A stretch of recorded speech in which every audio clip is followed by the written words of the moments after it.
good day, our listeners out there. You're welcome to another episode of NIMASA podcast. Today will be a very special edition because there's someone very special sitting down here with me today who I'm sure you'll love to meet. And very shortly, I would ask him to introduce himself. His name is Olumide Oyewale. Olumide Oyewale, you're welcome. Thank you. Thank you very much, Femi. All right, welcome. I'd like to first say congratulations to you on your Staff of the Month in the month of October. You were selected after a very probably rigorous election process, and then they scrutinized it and eventually became the Staff of the Month. How did that sit with you, being the Staff of the Month? Your pictures are all over the agency. Thank you very much, Femi. So, being Employee of the Month was something that made me proud, obviously. I felt that finally someone sees my hard work. But of course, seeing my picture everywhere, I started to feel like, oh, is this me? It made me feel uncomfortable, when you're stepping into the office and everybody's looking at you. This is him, this is him, this is him, this is him. But, in all of it, it was a very good experience. Of course, everyone wants to be recognized for the work they put in and the hard work that they do. So yes, that's how I feel about being Employee of the Month. All right, very, very good. Once again, congratulations on your achievements, of the Employee of the Month in the month of October 2023. All right, very quickly, I'm aware that you are a beneficiary of the Nigerian Seafarers Development Program, NSDP. How did you know about NSDP? So, NSDP, I saw the form for NSDP, I saw the advertisement, and then I filled the form and I was selected to attend the program. So that was how I knew about NSDP. Very interesting. So what did you study? I studied marine engineering. Which of the universities did you attend for your program? Arab Academy for Science, Technology and Maritime Transport in Alexandria, Egypt. All right, so tell us briefly about your, only relax. We're in a very, it's an informal setting, just relax and then just talk. You're talking to people outside, they want to hear you and they want to know about your experience as a seafarer. What was your experience there in Egypt? Well, my experience in Egypt was bittersweet, I'll put it that way. Of course, being in a setting where education is more is made easier for people to learn and all of that was good. We got one-on-one experiences. The exposure did a lot to me. Exposure, to meet people from different races, to understand how things were done, in another sector. Of course, I would not forget also the culture shock, knowing that there's a place in the world where weekends are Thursdays, Fridays, sometimes Friday, Saturday instead, and then you go to work on Sunday. And it was just a whole experience. Food was something else. But in all of it, the academic experience was really good. And it was really exciting to, study abroad and learn a technical program that was very beneficial to me. And of course, being sponsored by the federal government was a very good feeling. I mean, we had everything we needed. School fees was paid for. You had accommodation, you had all of that. So yes, it was a very amazing experience for me. All right, very interesting, Olumide, to hear that, you had an amazing experience. Of course, culture shock, living in other environments, Thursday, Friday being weekend, as you said. Yes, but I want to ask you this question. Peradventure, before you ventured into the maritime sector, before you found out that there was NSDP and there was a sponsorship by NIMASA through the federal government, what would you have studied in life? So I was actually studying mechanical engineering in Bells University before I got the opportunity to do maritime. But I'd heard about maritime before, but it was funny that what I heard about it was wrong because the person that told me about it was like, oh, those that work, in the oil sector, they study one course called marine engineering. So I thought it was, for those who work in the oil sector until, I got the opportunity to study it and know what it really meant and all it entailed. So when I ask you, you were studying mechanical engineering, right? Yes. And at your school in Egypt, what did you study? You did what? Marine engineering. Marine engineering. That means you probably switched from mechanical to marine. Are there any similarities in mechanical engineering and marine engineering? Yeah, absolutely. There are quite a number of similarities. While, mechanical engineering deals more with conventional auxiliaries and small engines, marine engineering deals more about bigger engines, lots of auxiliaries, and a very peculiar, scenario because you're at sea, things are different. You need to take care of corrosion. You need to be very good at your job because you don't have any other help. When you're at sea, you have to find a way to fix it. So I'll say, allow me to say that marine engineering is mechanical engineering pro max, if that makes any sense. Mechanical engineering Pro Max. That's very, very interesting. From your profile, I read that you had a distinction in your school in Egypt. I think you were the best graduating student in Egypt in that particular year, right? Yes. How did you achieve that? So I'll say hard work. Of course, it was important to know what I wanted to achieve. As at the time, I was just studying because I wanted to be excellent, I wanted to have a good grade and all of that. And I just felt, what is worth doing is worth doing well. And I also felt, bound to give back to the society. And I felt, how well do I show appreciation, to the federal government that has given me this opportunity than to really just put in my best and come out best. And, it was really amazing for me because I was able to set many records, being the first Nigerian to do many things, even in the school, first best graduating student from cadetship, and then I graduated with the highest GP ever at the time I was there. I had a GP of 3.96 out of 4. So aside from personal achievement, it was also a pride for the country, and it was raising the flag of Nigeria high, even being sponsored as the government. So that was what it was for me. That's very interesting. I heard you say something that's very catchy to me. You came back, you worked hard, and then you're back because you want to give back to your country, right? Absolutely. Now, there's this Japa syndrome. What do you mean? If you have the opportunity to Japa today, would you leave Nigeria? Absolutely not, Femi. Why? Because there are lots of opportunities in Nigeria, and I always say to my friends, they always say, "Oh, Olumide, you're so smart, you're so bright. Why have you not Japan?" And I'm like, if we all Japan, we'll fix the country. And I'm one that is very big on making a difference, doing things in the little way we can. If we all Japan, Femi, we'll be here to fix Nigeria. Imagine, you Japan, everybody Japan. There's really nobody to, ensure that things are right. And I feel like if you feel duty bound to the development of Nigeria, you put in your best to ensure that you do all you can, even at your own time right now, to make a difference. So that's it for me. All right, very interesting. And I also realized, I think some years ago, they announced you at a particular forum. I think it was Day of the Seafarer or something. That the best graduating students in this particular university's NSDP program, rather, they got an automatic employment with the agency. I think that's a way of the federal government and NIMASA saying thank you for going out there to make us proud. How did you feel about that announcement? For me, that's like one of the best days of my life, I'll tell you. Because there's always been the narrative of, oh, you can't get into government without knowing someone and all of that. But when I got that honor, it felt really rewarding for me that finally, through hard work and excellence, you can actually achieve things that people think are not achievable. So that was one of the best days of my life, really, because aside from, of course, getting the opportunity to work in an agency such as this, it also gave me self-fulfillment that at the end, my hard work and my excellence paid off. Because, of course, when you put in all you want to do, when you put in your best, what helps you is also when you get reward for the hard work you put. So that felt like the greatest reward I could get. Yeah. Fantastic. You said something about, they say you cannot get into a particular place if you don't know someone. So are you saying that you did not know anyone before coming to NIMASA? Nobody, Femi. Even before going to the NSDP, before getting the NSDP offer, you didn't know anyone. You just saw it, you applied, and then you got it. Nobody, Femi. All right. Thank you very much, Olumide. Once again, congratulations on your feat. So aside your first degree now, do you have any other degree? Have you improved yourself in the area of capacity building? Yes, absolutely. I have a master's degree in sustainable maritime operations from the University of Plymouth, where I also, bagged a distinction. So, yeah. You also bagged a distinction at your master's. So are you thinking of doing a PhD? Absolutely, at some point. Outside of the country? Most likely. All right. So, I'm going to ask you again a Japa question. I'm going to be very, very, you go for a PhD for 4 years and then you get a very sweet and juicy offer outside there.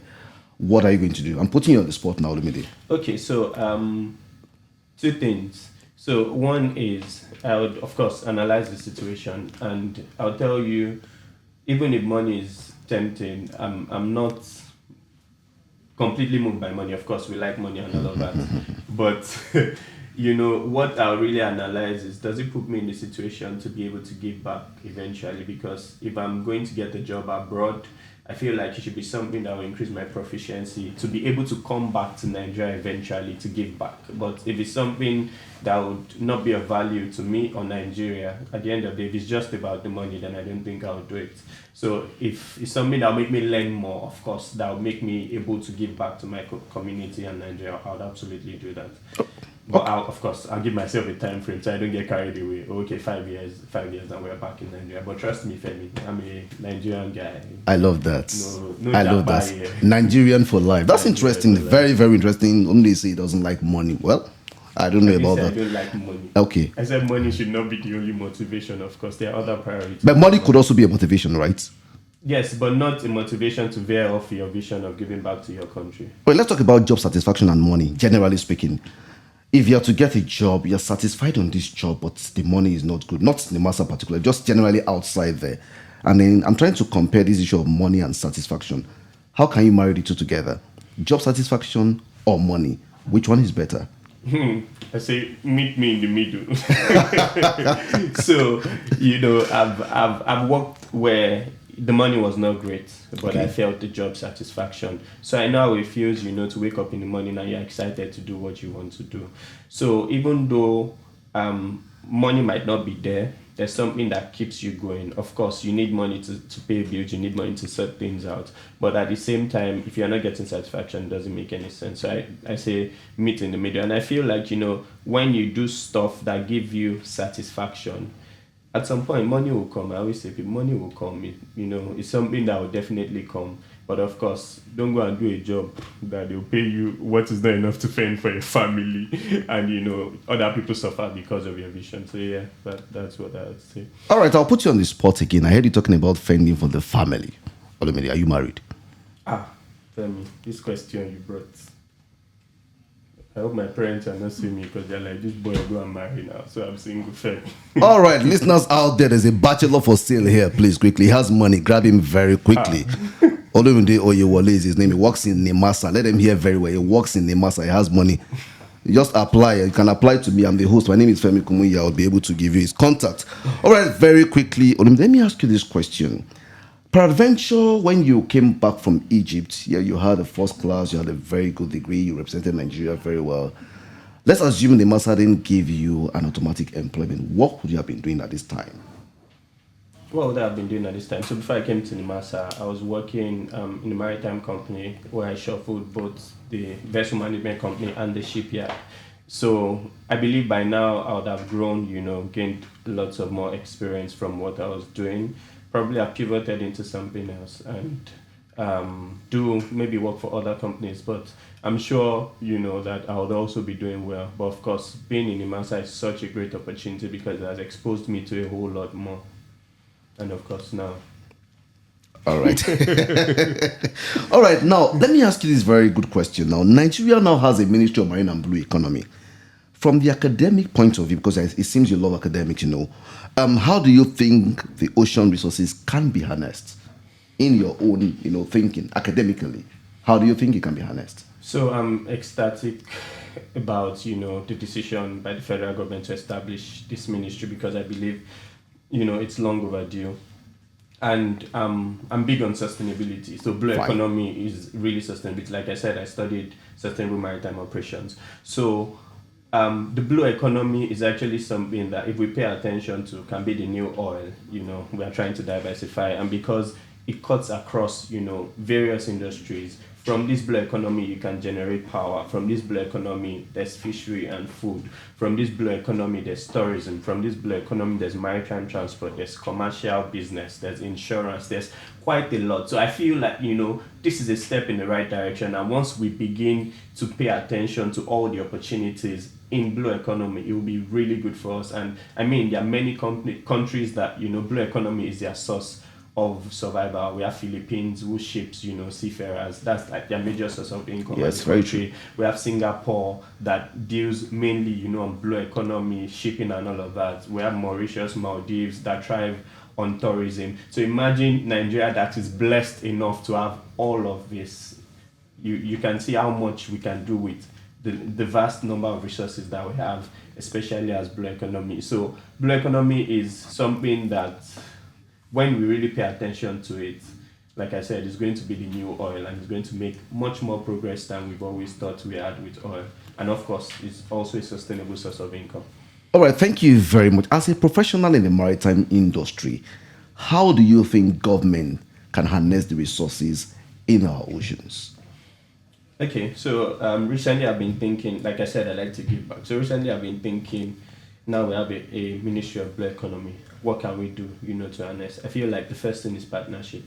All Like right. I said, there's a whole lot that can be drawn from blue economy. For example, if you want to generate power from blue economy, if you want to generate, windmills from blue economy, partnership, with Ministry of Power and other private investors. I feel like the private investors do not even know the vast opportunities that exist. So we need to be more we need to be more keen on letting people know the opportunities that exist and get the buy-in of the public and private sector, because of course the government cannot do everything itself, but once we get the buy-in of private people, we can use that as a way to boost our blue economy. So I feel like the first thing is to publicize the opportunities that are available in the blue economy, and then get people, to invest in this blue economy, find some sort of incentive for them to invest, tax rebates, whatever it is, just things that make people really interested to do this business, and then create a conducive environment for them. And I mean, NIMASA is doing well by providing maritime security to ensure that, you can do your business in the maritime industry without fears of any form of insecurities whatsoever. So. All right, thank you very much. You said something about the muscle doing very well. That will take me to this next question. Holistically, how would you assess the current administration of NIMASA under Dr. Bashir Jamu OFR? How would you assess his administration in NIMASA and, of course, in the Nigerian maritime industry or sector, call it? Well, Dr. Bashir Jama has done really well. One of the things that I give him kudos for, of course, I'm a maritime safety man, so I'll first speak from my perspective, is, providing lots of platforms for us to carry out our jobs. Before now, we've had issues with inadequate number of vessels, but within a short period of time, we have quite a number of vessels that we can use to carry out our jobs more efficiently. It has also, been able to enhance the blue project to ensure that security is increased. The enactment of the SPOMO Act, Suppression of Piracy and Other Maritime Offences Act, is also one that we give him good kudos for, of course. And he's doing quite a lot, I see him, trying to let people know what is going on in the maritime industry, seeing how we can develop the industry. So, yeah, I believe he's doing really well. All right, thank you very much for this. Now, as a beneficiary of the NSDP, I'm going back to your, to the first question. As a beneficiary of the NSDP, what would you like to say to the younger ones outside there, regarding capacity building in the maritime sector? So, capacity building cannot be overemphasized in maritime sector.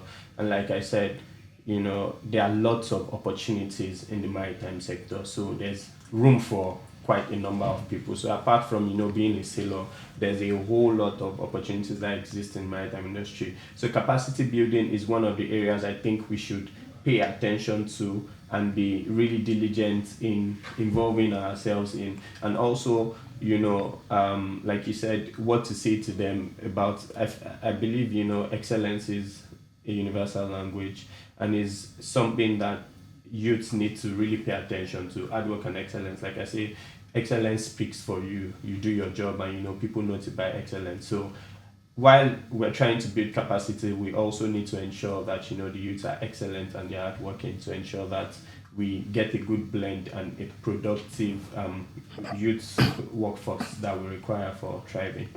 All right, thank you very much. I want to ask you a very, very important question on mentorship. Now, Olumide, you are an ambassador of Nigeria. I put it to you because you went out there and you achieved what probably a Nigerian has never achieved in their school in Egypt.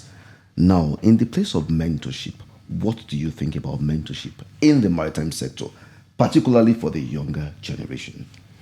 So mentorship is everything. I mean, I was lucky to find out about the program and be taken in. But if we find people who are mentors who would groom the younger people that will ensure that they know what it entails to get into the maritime industry and hold their hands through the journey. It will be really good. And there's a laudable program that the agency did recently that I was a part of. It's called She Wadi, where we went to different secondary schools and we were speaking to young girls to encourage them to come into the maritime career. This is also one of the ways that we find people getting to know about it. So it's not just telling them about it, but also holding their hand through the process, answering questions, making sure that they don't make the mistakes that you made. And I am also a big beneficiary of mentorship from NSDP. Even now in the agency, I've had bosses who has held my hands, who has helped me to understand stuff and really know what the maritime sector entails and how I can be the best in it. I mean, being employee of the month would not have been possible if there had not been people who have mentored me, even in the system, to understand what goes on and how to be excellent in this field. All right, very good. Still talking about mentorship. I think mentorship also requires some level of follow up, right? Now, all these schools you've been going to inform them, sensitize them about opportunities in the maritime sector. Do you have a plan to do a follow up on them? Because sometimes it could just be a mere talk show. They just come there, you talk, they clap. After then, they forget it. How do you intend to incorporate the follow up system so I can go back to these schools again and then know those who are really really interested in the maritime sector, particularly because the female gender, their participation is quite low in the maritime sector. It's a male dominated sector globally. So how do you intend to do this? Femi, let me tell you something. This program is a talk and do program, and I was glad I was part of it because the special duties department that anchored it also have the same mentality. So even after we had done that, we had questionnaires where they filled things they wanted to do, what they feel like studying and all that. But we have a plan, to follow up. Those that eventually get interested, we have a plan, to have some sort of mentorship program for them where we have people check up on them, follow up with them. And even, have opportunities, sensitize them about NSDP, where they can also apply and achieve what they want to achieve, being a mariner or coming into the maritime field. That is also one of the parts which we ensure progress and we ensure that they are doing what they should do, even to the later. All right, thank you very much. Olumide, I'll ask you again this question. Now, so, having said all these things out there, we have so many younger ones out there who still need to understand this thing. How do they get this message? Those you can't even go to, you can't go to their schools, but they're just on the streets. How do you get to reach them and make them understand that there are opportunities in the maritime sector? So, publicity. This program we're doing is one of the ways, to encourage people. Yes, fantastic. YouTube is everywhere. This is going to be on YouTube. People just stumble on things and they see all of this. We also do NIMASA this week. But aside from all of that, I also think it's a responsibility for those of us who are in the profession to speak to people that we know, speak to people around us. Oh, this is a career that you can venture into. It's something that is good. Aside from, I believe, one of the issues is we leave everything for the government body to do. But even as individuals, we can take a step further, speak to your nieces, cousins, friends around. This is a profession that you might really want to. Of course, you're not forcing them to. All right, thank you very much again, Olumide. I still want to talk about this Japa syndrome, happening, in the country. A lot of people are leaving the country. Some are living to uncertainties. They don't know what tomorrow holds for them. And then there are many opportunities in this country that you and I know about. What is your take and what is your advice for these people that are leaving the country? Femi, what I'll say is you need to know your why. I've had conversations, with quite a number of people who want to japa or who eventually japaed, and they give very funny reasons for wanting to leave. You'd be surprised that some people is even for the gram, they want to take nice pictures, they just want to live abroad. So what I'll say is know your why. Is it really pertinent to leave? Is it very important that you leave? Is it like there's nothing that you can do in this country and you would excel? Do you really need to leave? Yes, of course, I understand that some people, they understand why they are going. They're going to equip themselves to gather knowledge and then come back and pour back, which is excellent. Of course, I would support that 10 times any day. But if your why is not solid, if your why is not very reasonable, then you don't need to go, because I mean there are many opportunities in Nigeria, and as long as you keep pushing, of course, there will definitely be opportunities that will come. So know your why, except it's very, very expedient and you don't have an option, then there's no need to leave. All right, thank you very much. Like Olumide just said now, know your why. If you have to leave, there must be a purpose and there must be a reason to leave. Please listen. Our listeners out there, we're not telling you not to leave the country, please, so you don't come for our heads tomorrow, please. We're just trying to tell you that if you have to leave this country, please just know your why, know why you are leaving, and of course, have a sense of purpose and a direction. There is a lot of things to achieve in this country. Very quickly, again, the last question I'd like to ask you, Olumide, is this. What is your advice to the Dr. Bashiru Jamu led management of NIMASA? So my advice to the management is to keep doing well. I mean, they've done quite a lot, but there is more. Like they say, the reward for hard work is more work. So we know that there's more expectation now that they are doing so much, and now that the Marine and Blue Economy Ministry has been created, we now know that we carry even much more responsibilities on our shoulders. So it's left for the management to ensure that they do all they can to make sure that the Marine and Blue Economy is fully exploited and explored, and that we get as much benefit as we can from this booming industry, which is supposed to be our new oil. And of course, utilize the staff. We're at your service. Use us as much as you can to ensure that the mandate is achieved. But we have a responsibility to Nigerians to ensure that the Marine and Blue Economy industry thrives. So that's my... Thank you very much, Olumide Oyewole. He has said it that the maritime is Nigeria's new oil. I've been speaking with Olumide Oyewole since he is a beneficiary of the Nigerian Seafarers Development Program. He studied in Egypt and he had a distinction during his days in Egypt. And of course, he was fortunate to have been given an automatic employment in NIMASA. I think he's been in NIMASA for about 5 years now or thereabout. And of course, he's been doing very well, updating himself. And of course, recently he was, elected, and supported to be the staff of the month in the month of October 2023. Distinguished ladies and gentlemen, it's now a wrap on this segment of NIMASA podcast. My name is Femi Kumuyi. I've been your host for this segment. Thank you very much and good day.